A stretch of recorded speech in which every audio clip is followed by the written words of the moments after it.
आपल्याबरोबर आमदार सुरेश दस आहेत. साहेब, खऱ्या अर्थाने अजितदादा आपल्यामध्ये राहिलेले नाहीत. नेमके काय आता प्रतिक्रिया तुम्ही हे प्रचंड महानुकसान या राज्याचं झालेलं आहे. एवढा मोठा माणूस तयार व्हायला काही तप लागतात. तसं अजितदादासुद्धा या राज्यामध्ये जवळपास 3 तप या ठिकाणी काम करत आलेले होते. तेव्हा एवढा मोठा माणूस तयार झाला होता. आता एवढा मोठा माणूस तयार व्हायला आणखी बरीच वर्ष वाट पाहावी लागेल. आणि अजितदादाची रेमेडी दुसरं कोणी होईल असं मला वाटत नाही खऱ्या इतक्या तातडीचा. खऱ्या अर्थाने आपण या ठिकाणी पाहिलं तर अख्खं मंत्रिमंडळ या ठिकाणी आलेलं होतं. त्याचबरोबर राज्यातील हे पहा, राज्याचे मुख्यमंत्री आलेले, शेजारच्या राज्याचे मुख्यमंत्री, देशाचे केंद्रीय मंत्री, गृह आणि भारतीय जनता पार्टीचे देशाचे अध्यक्ष, राज्याचे अध्यक्ष, प्रत्येक पक्षाचे इथे येऊन गेलेले आहेत प्रमुख माणसं.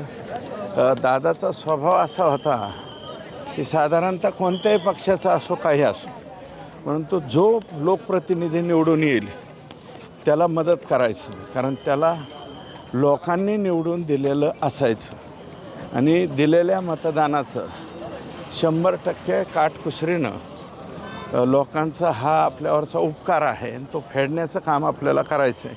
अशा पद्धतीची कार्यपद्धती दादांची होती.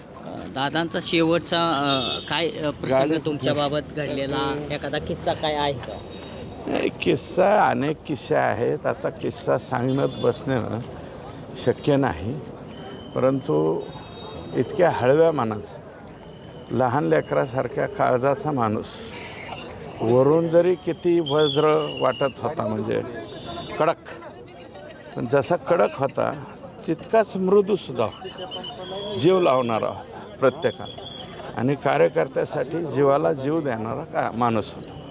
नक्कीच आपण जर पाहिलं तर आज आपल्यामध्ये उपमुख्यमंत्री अजितदादा राहिलेले नाहीत आणि यामुळे अख्ख्या आज त्यांच्या अंत्यविधी झालेला पार पडलेला आहे. खऱ्या अर्थाने राज्यातील मंत्रिमंडळ, पूर्ण मंत्रिमंडळ असर, इतर राज्यातील मुख्यमंत्री असतील, गृहमंत्री असतील, या ठिकाणी मोठ्या संख्येने दाखल झाल्याचं पाहायला मिळालं. अक्षरशः जनसागर जो आहे तो या ठिकाणी अंत्यविधीला उसळला असं आपल्याला पाहायला मिळालं. नवनाथ बोरकर, जय महाराष्ट्र न्यूज, बारामती.